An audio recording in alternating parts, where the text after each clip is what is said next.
Bonjour, c'est Eric Cordier de JobBoost.com.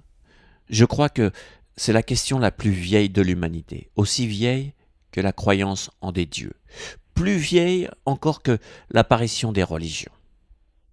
Est-on libre ou tout est programmé? Pouvez-vous écrire le livre de votre vie? Nous allons analyser ce que dit la science et la conscience. Alors bien sûr, d'un côté, il y a les gens qui aimeraient avoir un libre arbitre, et de l'autre, les gens qui aimeraient que tout soit écrit. Ça enlèverait une grande part de responsabilité en fait. Ce n'est pas de ma faute, c'est le destin. D'ailleurs, c'est des personnes qui, très souvent, vont consulter des voyants. Ça rassure. Ça rassure. Je ne critique pas, hein, c'est une réaction totalement humaine, c'est normal. Mais alors, qui a raison? Commençons avec la science, le cerveau et la conscience. Une expérience sur la conscience met vraiment très mal à l'aise. On a détecté qu'avant d'appuyer sur un bouton, on peut prévoir à l'aide d'électrodes avec 80% de réussite sur quel bouton vous allez appuyer 700 millisecondes avant que vous preniez la décision consciente. Ce qui voudrait dire que votre esprit prend la décision avant que vous pensiez faire un choix. Pas de panique, hein, car la physique quantique démontre le contraire, qu'il existe un indéterminisme basé sur l'observation des particules. C'est l'infiniment petit.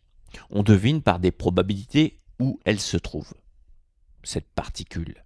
La science n'arrive pas à déterminer des conditions initiales parfaites pour prédire. L'infiniment petit est flou. Donc, du côté de la science, on ne connaît pas vraiment la réponse. On sait juste deux choses. Vous avez la liberté de penser. Si dans 2 minutes, là, en regardant cette vidéo, vous créez une image mentale positive ou négative, rien, ni personne vous l'aura dicté. Je répète, si vous créez une image mentale positive ou négative, rien ni personne vous l'aura dicté. Même pas les astres. C'est ça qui s'appelle le libre arbitre. Et dans notre monde macroscopique, la cause précède l'effet. Et à chaque effet, vous décidez d'une nouvelle cause. Un exemple avec le jeu d'échecs. Si vous déplacez le pion de E2 à A4, la science du cerveau a dit que, en fait, vous ne l'avez pas vraiment décidé, puisque votre cerveau avait déjà décidé avant vous. D'accord, là on est d'accord. Alors, l'autre, l'adversaire, déplace son pion aussi. Et vous en avez déplacé un autre, et encore un autre, etc. etc. Que se passe-t-il? Votre cerveau analyse chaque nouvelle situation. Si un seul pion sur ce jeu était à une autre place, votre cerveau prendrait une autre décision de jeu. Il faut comprendre que l'évolution du jeu va dépendre de vos choix précédents. Même si le choix arrive avec du retard à votre conscience, ce n'est pas grave, à la limite on s'en moque. Votre esprit s'adapte à la situation présente. Dans votre vie c'est pareil, vous prenez des décisions à cause de pions que vous avez avancés toute votre vie. Et ce que vous faites maintenant va induire la prise de décision de demain. Même si c'est votre inconscient sur le moment présent qui prend la décision, il ne prend pas la décision par hasard. Il la prend grâce à son passé. D'ailleurs, c'est le fondement même de la psychothérapie. Changez votre perception de votre passé et vous changerez votre avenir. En fait, même si le voyant ou l'astrologue prévoit quelque chose dans votre vie, il prévoit un futur probable. Si vous ne changez rien, mais si vous décidez de prendre un virage à 180 degrés dans votre vie, ou avoir de nouvelles pensées là du jour au lendemain, vous diriez que le voyant s'est planté, alors que c'est à cause de vous que rien ne s'est réalisé. Je vais terminer avec une mini bande dessinée de ce site qui vous montre les conséquences de vos choix sur votre vie. Ici, vous avez 2 femmes, une mère de famille et une bimbo. Donc, 2 choix pour un homme, on va dire.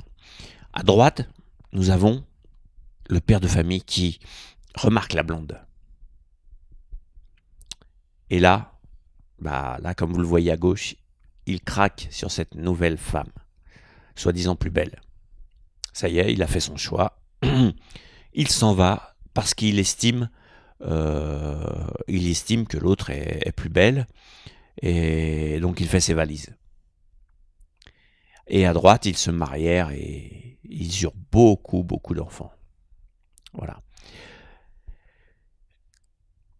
Et là, la blonde commence à connaître la dure réalité de la vie.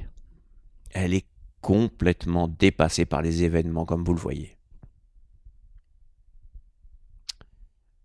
Et regardez comment se termine cette bande dessinée. Finalement, son ancienne femme qu'il a quittée est mieux que la blonde qui a bien changé. Voilà, elle est comme ça, votre vie. Quelquefois, on se laisse tenter dans une mauvaise direction. Alors, faites attention au chemin que vous allez prendre. Pour savoir développer votre intuition, car la réponse, très très souvent, se trouve à l'intérieur de vous. À bientôt, au revoir.